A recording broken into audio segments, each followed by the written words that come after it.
Welcome to my channel. This is Swati, mathematics teacher. This video for KSET and NET general paper teaching aptitude.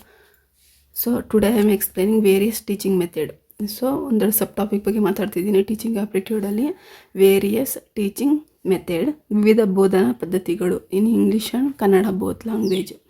So ಬನ್ನಿ ನೋಡೋಣ. Various teaching method ಅಲ್ಲಿ total ಆಗಿ 8 methods ಇದೆ. ಅದರಲ್ಲಿ first one lecturer method, ಉಪನ್ಯಾಸ ಪದ್ಧತಿ. ಹಾಗಾದರೆ lecturer method ಅಂದರೆ ಏನು?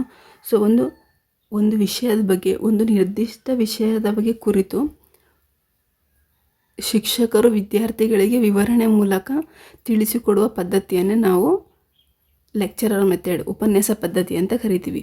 ಸೊ ಈ ಲೆಕ್ಚರರ್ ಅನ್ನೋ ಪದ ಹೇಗೆ ಹುಡ್ತು ಅಂತ ಹೇಳೋದಾದರೆ 14ನೇ ಶತಮಾನದಲ್ಲಿ ಅಂದರೆ 14th ಸೆಂಚುರಿಯಲ್ಲಿ ಇದು ಲ್ಯಾಟಿನ್ ಭಾಷೆಯ ಲೆಕ್ಚರ್ ಎಂಬ ಪದದಿಂದ ಬರುತ್ತೆ. ಈ ಪದದ ಮೀನಿಂಗ್ ಬಂದು ಓದುವುದು ಅಂತ ಅರ್ಥ. ಸೊ ಆ್ಯಕ್ಷನ್ ಆಫ್ ರೀಡಿಂಗ್, ಈ ಮೀನಿಂಗ್ ಬಂದು ಆ್ಯಕ್ಷನ್ ಆಫ್ ರೀಡಿಂಗ್. ಆದರೆ 1590ರಲ್ಲಿ ಸೇಮ್ ಅದೇ ಲ್ಯಾಟಿನ್ ಭಾಷೆಯಲ್ಲಿ ಲೆಕ್ಚರರ್ ಅಂತ ಕರೀತಾರೆ ಈ ಭಾಷೆನ. ಸೊ ಈ ಲೆಕ್ಚರರ್ ಅನ್ನೋ ಪದ ಏನಿದೆಯಲ್ಲ, ಇದು 14th ಸೆಂಚುರಿಯಲ್ಲಿ ಬರುತ್ತೆ. ಸೊ 14th ಸೆಂಚುರಿಯಲ್ಲಿ ಬಂದಾಗ ಇದನ್ನ ಲ್ಯಾಟಿನ್ ಭಾಷೆಯಲ್ಲಿ ಲೆಕ್ಟಸ್ ಅಂತ ಕರಿತಿರ್ತಾರೆ. ಸೊ ಏನಂತ ಕರಿತಿರ್ತಾರೆ? ಲೆಕ್ಟಸ್ ಅಂತ ಕರಿತಿರ್ತಾರೆ, ಅಂದರೆ ರೀಡಿಂಗ್ ಅಂತ ಅರ್ಥ, ಆ್ಯಕ್ಷನ್ ಆಫ್ ರೀಡಿಂಗ್. ಸೊ ಅದಾದಮೇಲೆ 1950ರಲ್ಲಿ ಇದನ್ನ ಲೆಕ್ಚರರ್ ಅಂತ ಚೇಂಜ್ ಮಾಡ್ತಾರೆ. ಸೇಮ್ ಲೆಕ್ಚರರ್ ಅಂತ ಟರ್ನ್ ಮಾಡ್ತಾರೆ. ಇಲ್ಲೇ ಕೊಟ್ಟಿದ್ದೀನಿ. ಸೊ ಇದನ್ನ ಟರ್ನ್ ಮಾಡ್ತಾನೆ. ಅದು 1590ನಲ್ಲಿ. ಅದಾದಮೇಲೆ ನೆಕ್ಸ್ಟ್ ಅದೇ ಥರ ಇದನ್ನ ಬಳಸಲಾಗುತ್ತದೆ. ಸೊ ಲೆಕ್ಚರರ್ ಮೆಥಡ್ ಬಂದು ಇದು ಒಂದು ನಮಗೆ ಏಕಮುಖ ಪ್ರಕ್ರಿಯೆ ಆಗಿರುತ್ತೆ, ಅಂದರೆ ಒನ್ ಸೈಡ್. ಸೊ ಜಸ್ಟ್ ಅಲ್ಲಿ ಸ್ಟೂಡೆಂಟ್ಸು ಆ್ಯಕ್ಟಿವ್ ಲರ್ನರ್ಸ್ ಆಗಿರಲ್ಲ, ಪ್ಯಾಸಿವ್ ಲರ್ನರ್ಸ್ ಆಗಿರ್ತಾರೆ, ಅಂದರೆ ಶ್ರುತ್ರಿಕಗಳಿಗಾಗಿರ್ತಾರೆ. ಜಸ್ಟ್ ಅದನ್ನು ಏನು ಶಿಕ್ಷಕರು ಹೇಳಿರ್ತಾರೆ ಅದನ್ನು ಮಾತ್ರ ಕೇಳಿಸ್ಕೊತಿರ್ತಾರೆ. ಅದನ್ನು ಅವ್ರು ಏನು ರಿಪ್ಲೈ ಮಾಡೋದು ಅಥವಾ ಚರ್ಚಾ ಸ್ಪರ್ಧೆ ರೀತಿ ಹೇಳ್ಕೊಡೋದು ಹತ್ರ ಏನಿರಲ್ಲ. ವಿದ್ಯಾರ್ಥಿಗಳು ಜಸ್ಟ್ ಪ್ಯಾಸಿವ್ ಲರ್ನರ್ಸ್ ಆಗಿ ಕೂತಿರ್ತಾರೆ ಈ ಲೆಕ್ಚರರ್ ಮೆಥಡಲ್ಲಿ. ಸೊ ಹಾಗಾದರೆ ಈ ಮೆಥಡಲ್ಲಿರುವಂಥ ಫೀಚರ್ಸ್ ಏನು, ಲಕ್ಷಣಗಳೇನು ಅಂತ ನೋಡೋದಾದರೆ, ಫಸ್ಟು ಶಿಕ್ಷಕ ಕೇಂದ್ರಿತ ವಿಧಾನ, ಟೀಚರ್ ಸೆಂಟರ್ಡ್ ಅಪ್ರೋಚ್, ಏಕಮುಖ ಸಂವಹನ, ಒನ್ ವೇ ಕಮ್ಯುನಿಕೇಷನ್, ಉನ್ನತ ತರಗತಿಗಳಿಗೆ ಸೂಕ್ತ, ಸೂಟಬಲ್ ಫಾರ್ ಹೈಯರ್ ಕ್ಲಾಸಸ್, ಸಮಯ ಉಳಿತಾಯ, ಟೈಮ್ ಸೇವಿಂಗ್ ಮೆಥಡ್. ಸೊ ಇವಾಗ ಹೈಯರ್ ಕ್ಲಾಸಸ್ಗೆ ಏನಕ್ಕೆ ಅಂತಂದರೆ, ಹೈಯರ್ ಕ್ಲಾಸಸ್ಸಲ್ಲಿ ಫುಲ್ ದೊಡ್ಡ ಕ್ಲಾಸ್ ಇರುತ್ತೆ. ಹಾಗೆ ತುಂಬ ಜನ ಮಕ್ಕಳಿದ್ದಾಗ, ಟೈಮ್ ಕಡಿಮೆ ಇದ್ದಾಗ ಈ ಲೆಕ್ಚರರ್ ಮೆಥಡ್ ಅನ್ನೋದೇನಿದೆಯಲ್ಲ ಇದು ತುಂಬ ಚೆನ್ನಾಗಿ ಹೋಗುತ್ತೆ ಅಂತಲೇ ಹೇಳ್ಬೋದು. ಯಾಕೆಂದರೆ ಅಲ್ಲಿ ಯಾವುದೇ ಡಿಸ್ಟರ್ಬೆನ್ಸ್ ಇರಲ್ಲ. ಸೊ ಯಾವಾಗ ಏಕಮುಖ ಪ್ರಕ್ರಿಯೆ ಆಗಿರುತ್ತೋ, ಶಿಕ್ಷಕ ಕೇಂದ್ರಿತ ವಿಧಾನ ಆಗಿರುತ್ತೋ, ಆ ಟೀಚರ್ಗೆ ಆ ಕ್ಲಾಸ್ ಮ್ಯಾನೇಜ್ಮೆಂಟ್ ತುಂಬ ಚೆನ್ನಾಗಿ ಗೊತ್ತಿರುತ್ತೆ. ಸೊ ಅಲ್ಲಿ ಯಾವುದೇ ರೀತಿ ಡಿಸ್ಟರ್ಬೆನ್ಸ್ ಇರಲ್ಲ, ತುಂಬ ಚೆನ್ನಾಗಿ ಕ್ಲಾಸ್ ಹೋಗ್ತಿರುತ್ತೆ, ಬೇಗ ಮುಗಿಸ್ಬೋದು ಕಮ್ಯುನಿಕೇಟ್ ಮಾಡಿ, ಒನ್ ವೇ ಕಮ್ಯುನಿಕೇಷನ್ ಇರೋದ್ರಿಂದ ಅಂತ ಹೇಳ್ಬೋದು. ಸೊ ಇದು ಮೊದಲನೇ ಮೆಥಡ್, ಲೆಕ್ಚರರ್ ಮೆಥಡ್, ಉಪನ್ಯಾಸ ಪದ್ಧತಿ. ಸೊ ಈ ವೇರಿಯಸ್ ಟೀಚಿಂಗ್ ಮೆಥಡಲ್ಲಿ 2ನೇ ಟೈಪ್ ಬಂದು, ಸೊ ಹಾಗೆ 2ನೇ ಟೈಪ್ಗೆ ಹೋಗೋಕ್ಕಿಂತ ಮುಂಚೆ ಇದ್ರದ್ದು ಏನು ಮೆರಿಟ್ಸ್ ಮತ್ತು ಡಿಮೆರಿಟ್ಸ್ ಬಗ್ಗೆ ಮಾತಾಡೋದು, ಲಾಭಗಳು ಮತ್ತು ನಷ್ಟಗಳು. ಲೆಕ್ಚರರ್ ಮೆಥಡಲ್ಲಿ ಏನು ಲಾಭ ಇರುತ್ತೆ ಅಂದರೆ, ಪಾಠವನ್ನು ವೇಗವಾಗಿ ಮುಗಿಸಬಹುದು, ಕವರ್ ಸಿಲೆಬಸ್ ಕ್ವಿಕ್ಲಿ, ದೊಡ್ಡ ಗುಂಪಿಗೆ ಸೂಕ್ತ, ಯೂಸ್ಫುಲ್ ಫಾರ್ ಲಾರ್ಜ್ ಗ್ರೂಪ್. ಅದೇ ಲಾರ್ಜ್ ಕ್ಲಾಸ್ ರೂಮ್ ಇರುತ್ತಲ್ಲ ಅದಕ್ಕೆಲ್ಲ ಇದು ತುಂಬ ಯೂಸ್ ಆಗುತ್ತೆ. ಸರಳ ನಿರೂಪಣೆ, ಸ್ಟ್ರಕ್ಚರ್ಡ್ ಪ್ರೆಸೆಂಟೇಷನ್. ಸೊ ತುಂಬ ಸರಳವಾಗಿ ಕಮ್ಯುನಿಕೇಟ್ ಮಾಡಿ ಮುಗಿಸ್ಬೋದು ಟಾಪಿಕ್ನ ಅಂತ ಹೇಳ್ತಾರೆ. ಸೊ ಹಾಗೆ ಅಂದರೆ ಡಿಮೆರಿಟ್ಸ್ ಏನು ಅಂತ ಹೇಳೋದಾದರೆ, ವಿದ್ಯಾರ್ಥಿಗಳು ಸಕ್ರಿಯರಾಗಿರುವುದಿಲ್ಲ, ವೈಯಕ್ತಿಕ ಗಮನ ಕಡಿಮೆ, ಸಂವಹನ ಕಡಿಮೆ. ಸೊ ಯಾವಾಗ ಏಕಮುಖ ಸಂವಹನ ಇರುತ್ತೋ, ಯಾವಾಗ ಶಿಕ್ಷಕ ಕೇಂದ್ರಿತ ಇರುತ್ತೋ, ಅಲ್ಲಿ ವಿದ್ಯಾರ್ಥಿಗಳು ಪ್ಯಾಸಿವ್ ಲರ್ನರ್ಸ್ ಆಗಿರ್ತಾರೆ, ಶೋಧರಿತರಾಗಿರ್ತಾರೆ. ಯಾವಾಗ ಶೋಧರಿತರಾಗಿರ್ತಾರೋ ಅವರು ಆ್ಯಕ್ಟಿವ್ ಆಗಿರಲ್ಲ. ಸೊ ಜಸ್ಟ್ ಕೇಳಿಸ್ಕೊತಿರ್ತಾರೆ. ಮತ್ತು ವೈಯಕ್ತಿಕವಾಗಿ ಗಮನ ಕಡಿಮೆ, ಆ್ಯಕ್ಟಿವ್ಸ್ ಇರಲ್ಲ, ಜಸ್ಟ್ ಸುಮ್ಮನೆ ಕೂತ್ಕೊಂಡು ಕೇಳಿಸ್ಕೊತಿರ್ತಾರೆ. ಅದು ಡಿಮೆರಿಟ್ಸ್ ಅಂತಲೇ ಹೇಳ್ಬೋದು. ಸೊ ಹಾಗೆ ನೆಕ್ಸ್ಟ್ ಬಂದು ಸೆಕೆಂಡ್ ಟೈಪ್, ಇಂಡಕ್ಟಿವ್ ಮೆಥಡ್, ಅಂದರೆ ಅನುಗಮನ ಪದ್ಧತಿ. ಆಮ್ಲನ ಪದ್ಧತಿ ಅಂತಲೂ ಕರೀತಾರೆ, ಅನುಗಮನ ಪದ್ಧತಿ ಅಂತಲೂ ಕರೀತಾರೆ. ಸೊ ಹಾಗಾದರೆ ಇಂಡಕ್ಟಿವ್ ಮೆಥಡ್ ಅಂದರೆ, ಸೊ ಇಂಡಕ್ಟಿವ್ ಮೆಥಡ್ ಅಂದರೆ ಇಂಡಕ್ಟಿವ್ ಅಂತಂದ್ರೆ ಏನು, ರಿಸರ್ಚ್ ಮಾಡಿಕೊಂಡು ನಾವೇ ಅದನ್ನು ವಿಶ್ಲೇಷಿಸಿಕೊಂಡು ಕಂಡುಹಿಡಿಯುವಂಥದ್ದು. ಇದು ಟೋಟಲ್ ಆಗಿ ಚೈಲ್ಡ್ ಸೆಂಟರ್ಡ್ ಮೆಥಡ್ ಆಗಿರುತ್ತೆ, ವಿದ್ಯಾರ್ಥಿ ಕೇಂದ್ರಿತ ವಿಧಾನ ಆಗಿರುತ್ತೆ. ಸೊ ಇಲ್ಲಿ ವಿದ್ಯಾರ್ಥಿಗಳು ಏನು ಮಾಡ್ತಾರೆ, ಎಕ್ಸಾಮ್ಗಳ ಮುಖಾಂತರ, ಅಂದರೆ ಉದಾಹರಣೆಗಳನ್ನ ತಗೊಂಡು ಉದಾಹರಣೆಗಳ ಮುಖಾಂತರ ಆ ಸಮಸ್ಯೆ ಇರ್ಬೋದು ಅಥವಾ ಓದ್ತಿರೋ ಟಾಪಿಕ್ ಇರ್ಬೋದು, ಮ್ಯಾಥ್ಸ್ ಬಂದರೆ ಈಗ ಪ್ರಾಬ್ಲಮ್ಸ್ ಇರ್ಬೋದು, ಥಿಯರಮ್ಸ್ ಇರ್ಬೋದು, ಯಾವುದನ್ನೇ ಆಗಲಿ ಒಂದು ಉದಾಹರಣೆ ತಗೊಳ್ಳೋದ್ರ ಮುಖಾಂತರ ಸ್ವಂತ ವಿದ್ಯಾರ್ಥಿಗಳೇ ಅದನ್ನ ಗಮನಿಸಿ ಸ್ವತಃ ಅವರೇ ವಿಶ್ಲೇಷಿಸಿ ನಿಯಮಗಳನ್ನ ಅಪ್ಲೈ ಮಾಡಿಕೊಂಡು ಯಾವ ರೂಲ್ಸ್ ಅಪ್ಲೈ ಮಾಡಬೇಕಂತ ಅವರೇ ಥಿಂಕ್ ಮಾಡಿಕೊಂಡು ಗ್ರೂಪ್ ಸ್ಟಡೀಸ್ ಮಾಡಿಕೊಂಡು ಕಂಡುಹಿಡಿಯುವಂಥ ಮೆಥಡ್ ಇಂಡಕ್ಟಿವ್ ಮೆಥಡ್. ಈ ಮೆಥಡಲ್ಲಿ ಮೇಯ್ನಾಗಿ ಬಂದು ಅತಿ ಹೆಚ್ಚಾಗಿ ಟೈಮ್ ತಗೊಳುತ್ತೆ. ಸೊ ಲೆಕ್ಚರ್ ಮೆಥಡಲ್ಲಿ ಏನೇ ಕಡಿಮೆ ಸಮಯ ತಗೊಳುತ್ತೋ, ಬಟ್ ಇದರಲ್ಲಿ ತುಂಬ ಅತಿ ಹೆಚ್ಚಾಗಿ ಕಡಿಮೆ ತಗೊಳುತ್ತೆ. ಇದನ್ನ ಸಂಶೋಧನಾ ಬೋಧನೆ ಅಂತಲೂ ಕರಿತೀವಿ. ಸಂಶೋಧನೆ ಮಾಡಿ ಕಲಿಯುವಂಥ ಬೋಧನೆ ಅಂತಲೇ ಕರೀತಾರೆ. ಮಕ್ಕಳೇ ಸ್ಟೂಡೆಂಟ್ಸೇ ಡಿಸ್ಕವರ್ ಮಾಡಿ ಲಾಜಿಕಲಿ ಥಿಂಕಿಂಗ್ ಮಾಡಿ ಇಂಡಕ್ಟಿವ್ ಮೆಥಡಲ್ಲಿ ಆ್ಯಕ್ಟಿವ್ ಲರ್ನರ್ಸ್ ಅಂತಲೇ ಹೇಳ್ಬೋದು. ಇಲ್ಲಿ ಪ್ಯಾಸಿವ್ ಆಗಿರಲ್ಲ, ಅಂದರೆ ಸಕ್ರಿಯರಾಗಿರ್ತಾರೆ, ನಿಷ್ಕ್ರಿಯರಾಗಿರಲ್ಲ ವಿದ್ಯಾರ್ಥಿಗಳು. ಇದರಲ್ಲಿ ಸಕ್ರಿಯರಾಗಿರ್ತಾರೆ. ಆ ಮೆಥಡ್ನ ಇಂಡಕ್ಟಿವ್ ಮೆಥಡ್ ಅಂತ ಕರಿತೀವಿ. ಸೊ ಇಲ್ಲಿ ಕೀ ಫೀಚರ್ ಲಕ್ಷಣಗಳೇನು ಅಂತ ನೋಡೋಣ ಬನ್ನಿ. ಸ್ಪೆಸಿಫಿಕ್ ಜನರಲ್ ವಿಶೇಷ ಸಾಮಾನ್ಯವಾಗಿರುತ್ತೆ. ಆ್ಯಕ್ಟಿವ್ ಪಾರ್ಟಿಸಿಪೇಷನ್ ಸಕ್ರಿಯ ಭಾಗವಹಿಸುವಿಕೆ. ಸೊ ಹೇಳಿದ್ರೆ ಯಾವುದರಲ್ಲಿ ಟೀಚರ್ ಸೆಂಟರ್ ಮೆಥಡ್ ಇರ್ತಾರೆ ಅದರಲ್ಲಿ ವಿದ್ಯಾರ್ಥಿಗಳು ಸಕ್ರಿಯರಾಗಿರ್ತಾರೆ, ಆ್ಯಕ್ಟಿವ್ ಆಗಿರ್ತಾರೆ. ಯಾವುದರಲ್ಲಿ ಲೆಕ್ಚರರ್ ಅಂದರೆ ಶಿಕ್ಷಕ ಕೇಂದ್ರಿತ ಇರುತ್ತೆ ಅದರಲ್ಲಿ ಸ್ಟೂಡೆಂಟ್ಸು ಪ್ಯಾಸಿವ್ ಲರ್ನರ್ಸ್ ಆಗಿರ್ತಾರೆ. ಸೊ ಬೇಸ್ಡ್ ಆನ್ ಎಕ್ಸಾಂಪಲ್ ಉದಾಹರಣೆಗಳ ಆಧಾರಿತ ಡೆವಲಪ್ಸ್ ರೀಸನಿಂಗ್ ತಾರ್ಕಿಕ ಚಿಂತನೆ ವೃದ್ಧಿ. ಸೊ ಅಲ್ಲಿ ವಿದ್ಯಾರ್ಥಿಗಳೇ ಯೋಚನೆ ಮಾಡಿ ಥಿಂಕ್ ಮಾಡಿ ಆ ರೂಲ್ಸ್ನ ಅಪ್ಲೈ ಮಾಡಿಕೊಂಡು ಮಾಡೋದ್ರಿಂದ ರೀಸನಿಂಗ್ ಡೆವಲಪ್ಮೆಂಟ್ ಆಗುತ್ತೆ, ತಾರ್ಕಿಕ ಚಿಂತನೆ ವೃದ್ಧಿ ಆಗುತ್ತೆ ಅಂತ ಹೇಳ್ಬೋದು. ಇದು ಇಂಡಕ್ಟಿವ್ ಮೆಥಡ್. ಸೊ ಹಾಗೆ ಮೂರನೇ ಮೆಥಡ್ ಬಂದು ಡಿಡಕ್ಟಿವ್ ಮೆಥಡ್ ನಿಗಮನ ವಿಧಾನ. ಸೊ ಹಾಗಾದರೆ ನಿಗಮನ ವಿಧಾನ ಅಂದ್ರೇನು? ಸೊ ಮೂರನೇ ಮೆಥಡ್ ಏನಿದೆ ಡಿಡಕ್ಟಿವ್ ಮೆಥಡ್. ಈ ಡಿಡಕ್ಟಿವ್ ಮೆಥಡ್ ನಿಗಮನ ಪದ್ಧತಿ ಏನಿದೆ ಇದು deadly opposite to inductive method. ಅನುಗಮನ ಪದ್ಧತಿ ಅಥವಾ ಆಮ್ಲ ಪದ್ಧತಿಗೆ ವಿರುದ್ಧವಾಗಿರುತ್ತಾನೆ ಅಂತಲೇ ಹೇಳ್ಬೋದು.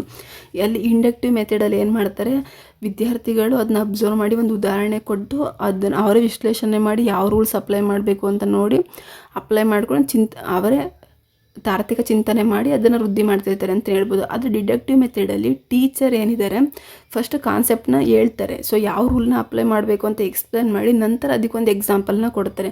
ಫಾರ್ ಎಕ್ಸಾಂಪಲ್ ನಾವು ಮ್ಯಾಥ್ಸಲ್ಲಿ ಮಾಡ್ತೀವಲ್ಲ, ಸಪೋಸ್ ಒಂದು 3D ಶೇಪ್ನ ತೊಗೊಂಡು find out the volume of the cube ಅಂತ ಅಂದರೆ ಆ ವ್ಯಾಲ್ಯೂಮ್ ಆಫ್ ದ ಕ್ಯೂಬ್ನ ಫೈಂಡ್ ಔಟ್ ಮಾಡೋದಕ್ಕೆ ನಾವೇನು ಮಾಡಬೇಕು, ಫಸ್ಟ್ ಅಲ್ಲಿ ಎಷ್ಟು ಸೈಡ್ಸ್ ಇದೆ ನೋಡ್ಕೋಬೇಕು, ಫಾರ್ಮುಲಾ ಏನು ಅಪ್ಲೈ ಮಾಡಬೇಕು ಅಂತ ನೋಡ್ಕೋಬೇಕು. ವಾಲ್ಯೂಮ್ ಏನು ಮಾಡಬೇಕು, volume side cube, volume equal to sides cube of the sides ಅದೇನಿದ್ದಿಲ್ಲ ಅದನ್ನ ಫಾರ್ಮುಲಾ ಅಪ್ಲೈ ಮಾಡಬೇಕು. ಅದನ್ನು ನೋಡ್ಕೋಬೇಕು. ಫಸ್ಟ್ ಅದನ್ನೆಲ್ಲ ಎಕ್ಸ್ಪ್ಲೇನ್ ಮಾಡಿ ರೂಲ್ಸ್ನ ಎಕ್ಸ್ಪ್ಲೇನ್ ಮಾಡಿ. ಸೊ ವಾಲ್ಯೂಮ್ ಅಂದರೆ ಏನು, ಸೈಡ್ಸ್ ಅಂದರೆ ಏನು, ಎಷ್ಟು ಸೈಡ್ಸ್ ಇರುತ್ತೆ ಎಲ್ಲನೇ ಎಕ್ಸ್ಪ್ಲೇನ್ ಮಾಡಿ ನಂತರ ಉದಾಹರಣೆ ಕೊಟ್ಟು ಸಾಲ್ವ್ ಮಾಡೋದಿದೆಯಲ್ಲ ಅದನ್ನು ಡಿಡಕ್ಟಿವ್ ಮೆಥಡ್ ಅಂತ ಕರೀತಾರೆ. ಟೀಚರ್ ಎಕ್ಸ್ಪ್ಲೇನ್ ಮಾಡ್ತಾರೆ, ಜಾಸ್ತಿ ಇದನ್ನ ಗ್ರಾಮರ್ ಮತ್ತು ಮ್ಯಾಥ್ಸಲ್ಲಿ ಯೂಸ್ ಮಾಡ್ತಾ ಹೋಗ್ತಿರ್ತಾರೆ. ಸೊ ಇದನ್ನು ಡಿಡಕ್ಟಿವ್ ಮೆಥಡ್ ಅಂತ ಕರಿತೀವಿ. ಸೊ ಇದರದ ಫೀಚರ್ಸ್ ಲಕ್ಷಣಗಳೇನು ಅಂತ ನೋಡಿದ್ರೆ ಸಾಮಾನ್ಯ ನಿರ್ದಿಷ್ಟ ಜನರಲ್ ಸ್ಪೆಸಿಫಿಕ್ ಆಗಿರುತ್ತೆ, ಶಿಕ್ಷಕ ಕೇಂದ್ರಿತ ಟೀಚರ್ ಸೆಂಟರ್ಡ್ ಮೆಥಡ್, ತ್ವರಿತ ತಿಳುವಳಿಕೆ ಕ್ವಿಕ್ ಅಂಡರ್ಸ್ಟ್ಯಾಂಡಿಂಗ್. ಸೊ ಬೇಗ ಅರ್ಥ ಮಾಡ್ಕೋಬೋದು. ಸೊ ಮೊದಲು ರೂಲ್ಸನ್ನು ಹೇಳಿ ಆ ರೂಲ್ಸ್ ತಕ್ಕಂತೆ ಒಂದು ಎಕ್ಸಾಂಪಲ್ ಕೊಡೋದ್ರಿಂದ ಅಲ್ಲಿ ಏನಾಗುತ್ತೆ, ಬೇಗ ವಿದ್ಯಾರ್ಥಿಗಳಿಗೆ ತಲೆಗೆ ಹೋಗುತ್ತೆ. ಇದು ಕೂಡ ಟೀಚರ್ ಸೆಂಟರ್ಡ್ ಮೆಥಡ್ ಅಂತಲೇ ಹೇಳ್ಬೋದು. ಸೊ ಇದು ಮೂರನೇ ಡಿಡಕ್ಟಿವ್ ಮೆಥಡ್ ನಿಗಮನ ಪದ್ಧತಿ. ಹಾಗೆ ಫೋರ್ತ್ ಮೆಥಡ್ಗೆ ಹೋಗೋದಾದರೆ ಪ್ರಾಜೆಕ್ಟ್ ಮೆಥಡ್ ಯೋಜನಾ ವಿಧಾನ. ಸೊ ಪ್ರಾಜೆಕ್ಟ್ ಮೆಥಡ್ ಯೋಜನಾ ವಿಧಾನ. ಸೊ ಪ್ರಾಜೆಕ್ಟ್ ಮೆಥಡ್ ಏನು ಅಂತ ನಮ್ಗೆ ಆಲ್ರೆಡಿ ಒಂದು ಐಡಿಯಾ ಇದೆ. ಸೊ ಇದನ್ನು ಫಸ್ಟ್ ಡೆವಲಪ್ ಮಾಡಿದ್ದು WH ಕಿಲ್ಪ್ರಿಟ್ ಅನ್ನೋರು ಇದನ್ನ ಫಸ್ಟ್ ಡೆವಲಪ್ ಮಾಡ್ತಾರೆ, ಯೋಜನೆ ಮಾಡ್ತಾರೆ. ಆದರೆ ಇವ್ರ ಉದ್ದೇಶ ಏನಾಗಿರುತ್ತೆ ಅಂದರೆ ವಿದ್ಯಾರ್ಥಿಗಳು ಅಥವಾ ಯಾರು ಕಲಿತಿರ್ತಾರೆ ಲರ್ನರ್ಸು ಅತಿ ಹೆಚ್ಚಾಗಿ ಪುಸ್ತಕದಲ್ಲಿ ಕಡಿಮೆ ಕಲಿಬೇಕು, ಪ್ರಾಜೆಕ್ಟ್ ಮುಖಾಂತರ ಆ್ಯಕ್ಟಿವಿಟೀಸ್ ಮುಖಾಂತರ ಅತಿ ಹೆಚ್ಚಾಗಿ ಅವರು ಜ್ಞಾನವನ್ನು ವೃದ್ಧಿಪಡಿಸ್ಕೋಬೇಕು ಅನ್ನೋದ್ರ ಮುಖಾಂತರ ಇವರು ಹೇಳ್ತಾ ಹೋಗ್ತಾರೆ. WH ಕಿಲ್ಪ್ರಿಟ್ ಅವರು ಲರ್ನಿಂಗ್ ಬೈ ಡೂಯಿಂಗ್ ಅನ್ನೋ ಮೆಥಡ್ನ ಇವರು ಕೂಡ ಅನುಸರಿಸ್ತಾ ಹೋಗ್ತಿರ್ತಾರೆ.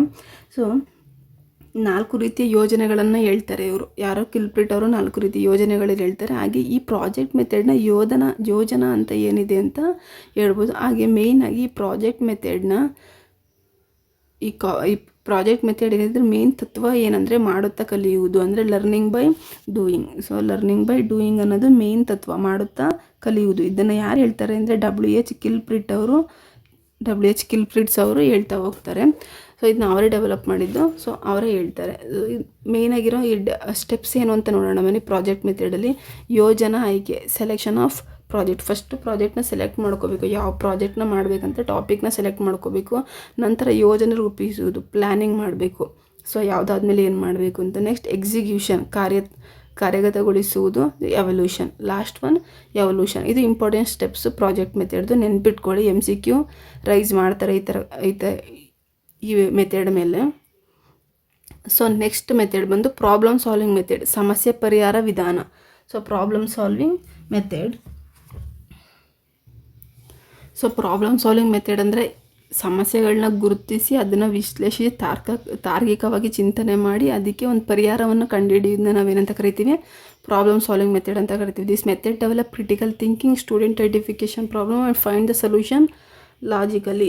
ಸೊ ಇದು ಕೂಡ problem solving method best method ಅಂತಲೇ ಹೇಳ್ಬೋದು. ಕಲಿಕಾಗಾರರಲ್ಲಿ ಅಂದರೆ ವಿದ್ಯಾರ್ಥಿಗಳಲ್ಲಿ ತಾರ್ಕಿಕ ಚಿಂತನೆಯನ್ನು ಮೂಡಿಸೋದಕ್ಕೆ ಈ ಮೆಥಡ್ ಏನಿದೆ ತುಂಬ ಯೂಸ್ಫುಲ್ ಆಗುತ್ತೆ. ಸೊ ನೆಕ್ಸ್ಟ್ ಬಂದು ಈ ಸ್ಟೆಪ್ಸ್ ಏನೇನಿದೆ ಅಂತ ನೋಡ್ಬನ್ನಿ. ಸಮಸ್ಯೆಯನ್ನು ಗುರುತಿಸಬೇಕು. ಫಸ್ಟು ಐಡೆಂಟಿಫೈ ದ ಪ್ರಾಬ್ಲಮ್ಸ್, ನಂತರ ಅನಾಲಿಸಿಸ್ ವಿಶ್ಲೇಷಣೆ, ಪರಿಕಲ್ಪನೆ ರೂಪಿಸಿ ಫಾರ್ಮ್ ಹೈಪೋಥಿಸಿಸ್ನ ಮಾಡಬೇಕು, ದೆನ್ ಪರಿಹಾರವನ್ನು ಟೆಸ್ಟ್ ಸೊಲ್ಯೂಷನ್, ಎವಲ್ಯೂಷನ್ ಅಂತ ಏನು ಹೇಳ್ತೀವಿ ಸೇಮ್ ಇವ್ಯಾಲ್ಯೂಷನ್ ಬಂದು ಟೆಸ್ಟ್ ಸೊಲ್ಯೂಷನ್ ಅಂತಲೇ ಹೇಳ್ಬೋದು. ಐಡೆಂಟಿಫಿಕೇಷನ್ ಮಾಡಬೇಕು, ಅನಲೈಸ್ ಮಾಡಬೇಕು, ಫಾರ್ಮ್ ಹೈಪೋಥಿಸಿಸ್, ಹಂಗೆ ಅದೇ ಥರ ಟೆಸ್ಟ್ ಸೊಲ್ಯೂಷನ್ನ ಮಾಡಬೇಕು. ಸೊ ಇಲ್ಲಿ ಪ್ರಾಬ್ಲಮ್ ಸಾಲ್ವ್ ಮಾಡೋದಕ್ಕೆ ಸುಮಾರು ತಂತ್ರಗಳಿದೆ, ಅಂದರೆ ಮೆಥಡ್ಸ್ಗಳಿದೆ. ಅದನ್ನ ಯಾವ್ಯಾವ ಥರ ಮಾಡ್ತೀವಿ ಅಂದರೆ ಫಸ್ಟ್ ಒನ್ ಬಂದು analogy brainstorming, hypothesis testing and lateral thinking. ಈ 3 ಟೈಪ್ಸ್ ಬಂದು ಇಂಪಾರ್ಟೆಂಟು. ಸೊ ಸಮಸ್ಯೆ ಪರಿಹಾರಕ್ಕೆ ಬಳಸುವ ವಿವಿಧ ತಂತ್ರಗಳು analogy brainstorming, hypothesis testing, lateral thinking. So ಈ 3 ಕೂಡ ತುಂಬ ಇಂಪಾರ್ಟೆಂಟು. ಅದು ನಾನು ಇಲ್ಲಿ ಮೆನ್ಷನ್ ಮಾಡಿಲ್ಲ, ಬಟ್ ಅದು 3 ತಂತ್ರಗಳೇನಿದೆಯಲ್ಲ ಪರಿಹಾರ ಸೊಲ್ಯೂಷನ್ನ ಕಂಡುಹಿಡಿಯೋದಕ್ಕೆ ಅದು ತುಂಬ ಇಂಪಾರ್ಟೆಂಟು. ನೆಕ್ಸ್ಟ್ 6th ಮೆಥಡ್ ಬಂದು micro teaching. So 6th method ಬಂದು ಸೂಕ್ಷ್ಮ ಬೋಧನೆ, micro teaching. So micro teaching ಸೂಕ್ಷ್ಮ ಬೋಧನೆ ಅಥವಾ ಅಣುಬೋಧನೆ ಅಂತ ಕರೀತಾರೆ. ಈ ಮೈಕ್ರೋ ಟೀಚಿಂಗ್ನ 1960ರ ದಶಕದಲ್ಲಿ ಸ್ಟ್ಯಾನ್ಫರ್ಡ್ ಯೂನಿವರ್ಸಿಟಿನ ಡಿ ವೈಟ್ ಅಲೆನ್ ಅವರು ಮೈಕ್ರೋ ಟೀಚಿಂಗನ್ನು ಪರಿಚಯಿಸ್ತಾರೆ. ಸೊ ಇಂಟ್ರೊಡ್ಯೂಸ್ ಮಾಡ್ತಾರೆ. ಈ ಮೈಕ್ರೋ ಟೀಚಿಂಗ್ ಅಂದರೆ ಏನು ಅಂದರೆ ಇದು ಶಿಕ್ಷಕರ ಕೌಶಲ್ಯಗಳನ್ನು ಅಭಿವೃದ್ಧಿಪಡಿಸಲು ಬಳಸುವ ತರಬೇತಿ ವಿಧಾನವಾಗಿದೆ. ಸೊ ಈ ವಿಧಾನ ಒಂದು 5 ರಿಂದ 10 ನಿಮಿಷಗಳವರೆಗೆ ನಡೆಯುವಂಥ ವಿಧಾನ. ಹಾಗೆ ಒಂದು ಸ್ಮಾಲ್ ಗ್ರೂಪ್ ಅವರು ಯಾವ ಟಾಪಿಕ್ನ ವಿವರಿಸಬೇಕು ಅಂತಿರ್ತಾರೆ, ತಿಳ್ಕೋಬೇಕು ಅಂತಿರ್ತಾರೆ, ಆ ಟಾಪಿಕ್ ಅಥವಾ ಬೋಧನೆ ಮಾಡಬೇಕು ಅಂತಿರ್ತಾರಲ್ಲ ಆ ಟಾಪಿಕ್ ಬಗ್ಗೆ ಒಂದು ಕಡೆ ಕೂತ್ಕೊಂಡು ಸ್ಮಾಲ್ ಗ್ರೂಪ್ ಮಾಡಿಕೊಂಡು ಒಂದು 5 to 10 ಅಥವಾ 20 ಮಿನಿಟ್ಸ್ವರೆಗೂ ಡಿಸ್ಕಷನ್ ಮಾಡುವಂಥದ್ದನ್ನ ಏನಂತ ಕರೀತಾರೆ, ಮೈಕ್ರೋ ಟೀಚಿಂಗ್ ಅಂತ ಕರೀತಾರೆ. ಸೊ ಅಥವಾ ಅಣುಬೋಧನೆ, ಸೂಕ್ಷ್ಮ ಬೋಧನೆ ಅಂತ ಕರೀತಾರೆ. ಸೊ ಈ ಬೋಧನೆಯಲ್ಲಿ ವಿವಿಧ ಕೌಶಲ್ಯಗಳೇನಿರುತ್ತೆ ಮೈಕ್ರೋ ಟೀಚಿಂಗಲ್ಲಿ ಅಂತಂದರೆ ಫಸ್ಟು ಪ್ರಶ್ನಿಸುವ ಕೌಶಲ್ಯ, ಸೆಕೆಂಡ್ ಒನ್ ವಿವರಣಾ ಕೌಶಲ್ಯ, 3ನೇದು ಪಾಠ ಪರಿಚಯಿಸುವ ಕೌಶಲ್ಯ, 4ನೇದು ಕಪ್ಪು ಹಲಗೆ ಬಳಸುವ ಕೌಶಲ್ಯ, 5 ಉದಾಹರಿಸುವ ಕೌಶಲ್ಯ, 6 ಪುನರ್ಬಲನ ಕೌಶಲ್ಯ, 7 ಪ್ರಚೋದನ ಕೌಶಲ್ಯ, 8 ಬೋಧನೋಪಕರಣ ಬಳಕೆಯ ಕೌಶಲ್ಯ. ಈ ಥರ ಇನ್ನೂ ಹಲವಾರು ಕೌಶಲ್ಯಗಳಿದೆ. ಮೇಯ್ನ್ 8 ಕೌಶಲ್ಯಗಳು ಮೈಕ್ರೋ ಟೀಚಿಂಗ್ ಸಂಬಂಧಪಡುತ್ತೆ. ಇದನ್ನು ನೆನ್ಪಿಟ್ಕೊಳ್ಳಿ, MCQ ರೈಸ್ ಮಾಡ್ತಾರೆ ಈ ಟಾಪಿಕ್ ಮೇಲೆ. ಸೊ ಮೊದಲನೇದು ಪ್ರಶ್ನಿಸುವ ಕೌಶಲ್ಯ, ವಿವರಣಾ ಕೌಶಲ್ಯ, ಪಾಠ ಪರಿಚಯಿಸುವ ಕೌಶಲ್ಯ, ಕಪ್ಪು ಹಲಗೆ, ಉದಾಹರಿಸುವ, ಪುನರ್ಬಲನ ಕೌಶಲ್ಯ, ಪ್ರಚೋದನ ಕೌಶಲ್ಯ, ಬೋಧನೋಪಕರಣಗಳ ಬಳಕೆಯ ಕೌಶಲ್ಯ. ಇದು ಮೈಕ್ರೋ ಟೀಚಿಂಗ್ ಸಂಬಂಧಿಸಿರುವಂಥ ಫೀಚರ್ಸು. ಸೊ 7th ಒನ್ ಬಂದು ಟೀಮ್ ಟೀಚಿಂಗ್, ಸಮೂಹ ಬೋಧನೆ. ಟೀಮ್ ಟೀಚಿಂಗ್, ಸಮೂಹ ಬೋಧನೆ. ಇದು 2 ಅಥವಾ ಹೆಚ್ಚು ಶಿಕ್ಷಕರು ಒಟ್ಟಾಗಿ ಬೋಧಿಸುವ ಬೋಧನೆಯನ್ನು ಸಮೂಹ ಬೋಧನೆ ಅಥವಾ ಟೀಮ್ ಟೀಚಿಂಗ್ ಅಂತ ಕರಿತೀವಿ. ಅಂದರೆ team teaching involve 2 or more teacher teaching together in improve your learning effectiveness. So ಹಾಗಾದರೆ ಇದರಿಂದ ಏನು ಯೂಸು ಅಂದರೆ ತಂಡ ಬೋಧನೆಗೆ ಸಹಕಾರಯುಕ್ತ ಬೋಧನೆ ಎಂಬ ಹೆಸರು ಕೂಡ ಇದೆ. ಸೊ ಈ ಬೋಧನೆಗೆ ಸಹಕಾರಯುಕ್ತ ಬೋಧನೆ ಎಂಬ ಹೆಸರು ಕೂಡ ಇದೆ. ಸೊ ಈ ಗ್ರೂಪ್ ಟೀಚಿಂಗಲ್ಲಿ ಟೀಮ್ ಟೀಚಿಂಗಲ್ಲಿ ಏನು ಎಫೆಕ್ಟ್ ಆಗುತ್ತೆ ಅಂದರೆ ಯಾವುದಾದ್ರು ಒಬ್ಬ ಟೀಚರು, ಮೇನ್ ಟೀಚರ್ ಬಂದು ಸ್ಟೇಜ್ ಮೇಲೆ ನಿಂತ್ಕೊಂಡು ಎಕ್ಸ್ಪ್ಲೇನ್ ಮಾಡ್ತಿದ್ರೆ ಉಳಿದ ಟೀಚರ್ಗಳು ಬಂದು ಅಲ್ಲಿ ಕೆಳಗಡೆ ನಿಂತ್ಕೊಂಡು ವಿದ್ಯಾರ್ಥಿಗಳನ್ನ ಅಬ್ಸರ್ವ್ ಮಾಡೋದಾಗಿರ್ಬೋದು, ಅವ್ರು ಏನು ಬರೀತಿದ್ದಾರೆ ಅಂತ ನೋಡೋದಾಗಿರ್ಬೋದು, ಅವ್ರಿಗೆ ಮಾರ್ಗದರ್ಶನ ಕೊಡೋದಾಗಿರ್ಬೋದು, ಇದನ್ನೆಲ್ಲ ಮಾಡ್ತಾ ಇರ್ತಾರೆ. ಇದರಿಂದ ಅಲ್ಲಿ ಯಾವ ವಿದ್ಯಾರ್ಥಿಗಳು ಯಾವ ಥರ ನಡ್ಕೋತಿದ್ದಾರೆ, ಓದ್ತಿಲ್ವೋ ಅವ್ರಿಗೆ ಅಬ್ಸರ್ವ್ ಮಾಡೋದಕ್ಕೆ ತುಂಬ ಹೆಲ್ಪ್ ಆಗುತ್ತೆ ಅಂತಲೇ ಹೇಳ್ಬೋದು. ಸೊ ಇದರಲ್ಲಿ ಅಡ್ವಾಂಟೇಜ್ ಏನೆಂದರೆ better understanding, expert knowledge sharing, interactive learning. So interaction ಆಗುತ್ತೆ.